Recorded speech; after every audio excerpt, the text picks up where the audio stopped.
Hello friends, నేను మీ Padmavathi. Welcome to Sripathi logs and cooking. చిక్కటి గ్రేవీ వచ్చేలాగా నల్ల శనగల కర్రీని ఏ విధంగా చేయాలో ఈ వీడియోలో మీతో షేర్ చేసుకోబోతున్నాను. ఈ కర్రీ రైస్లోకే కాదు, చపాతీలోకి, పరోటాలోకి, పుల్కాలోకి, దేంట్లోకైనా సూపర్గా ఉంటుందండి. అంత టేస్టీగా ఉండిద్ది అనమాట. తక్కువ మసాలాను ఉపయోగించి ఎక్కువ గ్రేవీ ఏ విధంగా రావాలో, ఈ ప్రాసెస్ని ఎలా చేయాలో ఈ వీడియోలో తెలుసుకుందాము. ఇక్కడ నేను మెయిన్గా తీసుకుంది ఒక చెక్క, ఒక లవంగము, 1 టేబుల్ స్పూన్ జీడిపప్పు, 1 table spoon water melon seeds, ఒక చిన్న మీడియం టమాటా, కొద్దిగా ఆనియన్స్, అలా 2 పచ్చిమిర్చి. ఇక్కడ ఆనియన్స్ రేట్ ఎక్కువ ఉన్నాయి కాబట్టి తక్కువ తీసుకున్నాను. దీన్ని ఈ విధంగా అవసరమైతే కొద్దిగా వాటర్ పోసుకొని మెత్తగా పేస్ట్ చేసుకోవాలి. ముందుగానే 1 కప్పు దాకా నల్ల శనగల్ని శుభ్రంగా వాష్ చేసుకొని, కప్పుకి 2 కప్పుల దాకా వాటర్ పోసుకొని 3 గంటలు నానబెట్టాను. ఆ తర్వాత కుక్కర్లో వాటర్ పోసుకొని 1 చెక్క, 2 లవంగాలు వేసేసుకొని ఈ విధంగా సాఫ్ట్గా అయ్యేంత వరకు, అంటే సుమారుగా 6 నుంచి 7 విజిల్స్ వచ్చేంత వరకు ఉడకబెట్టినాను అనమాట.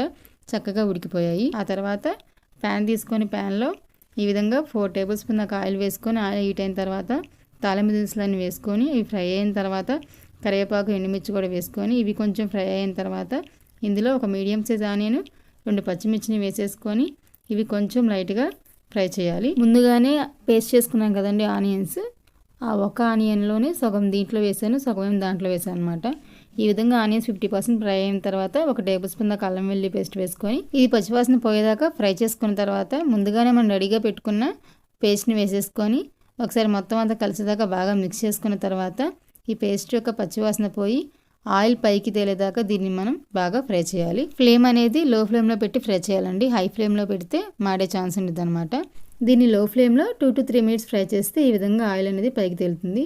ఇప్పుడు ఇందులో చిన్న టీ గ్లాస్ దాకా వాటర్ పోసుకొని ఒకసారి బాగా మిక్స్ చేసుకున్న తర్వాత 1/2 టేబుల్ స్పూన్ దాకా పసుపు, 1.5 టేబుల్ స్పూన్ దాకా కారము, రుచికి తగినంత ఉప్పు, 1 టేబుల్ స్పూన్ దాకా ధనియాల పొడి వేసుకొని ఒకసారి బాగా మిక్స్ చేసుకొని మూత పెట్టి లో ఫ్లేమ్లో దీన్ని ఆయిల్ పైకి తేలేదాకా ఉడకనివ్వాలి. ఇది ఉడికేలోపు కొంచెం గ్రేవీ కోసం ముందుగానే శనగలు ఉడకబెట్టుకున్నాం కదా, దాంట్లో నుంచి 2 to 3 టేబుల్ స్పూన్ దాకా శనగల్ని మిక్సీలో వేసుకొని కొంచెం మీడియంగా కచ్చాపచ్చాగా పేస్ట్ చేసుకుంటున్నాను.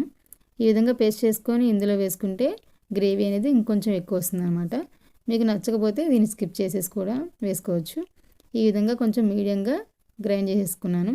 ఇప్పుడు ఒకసారి చెక్ చేసుకుంటే మనకి ఈ విధంగా చక్కగా ఆయిల్ పైకి తేలి గ్రేవీ అనేది చక్కగా ఉడికిందనమాట.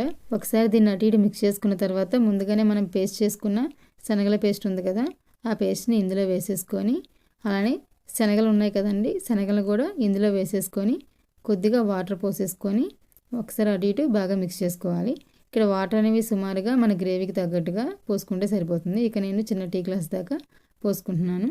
ఈ విధంగా వాటర్ పోసుకొని ఒకసారి అటు ఇటు బాగా మిక్స్ చేసుకొని ఒకసారి ఉప్పు కారం అన్నీ సరిపోయి లేదో చెక్ చేసుకొని ఇప్పుడు దీన్ని మూత పెట్టేసేసి లో ఫ్లేమ్లో ఆయిల్ అనేది పైకి తెలియదాకా ఈ గ్రేవీ అనేది కొంచెం చిక్కబడేంత వరకు ఉడకనివ్వాలి.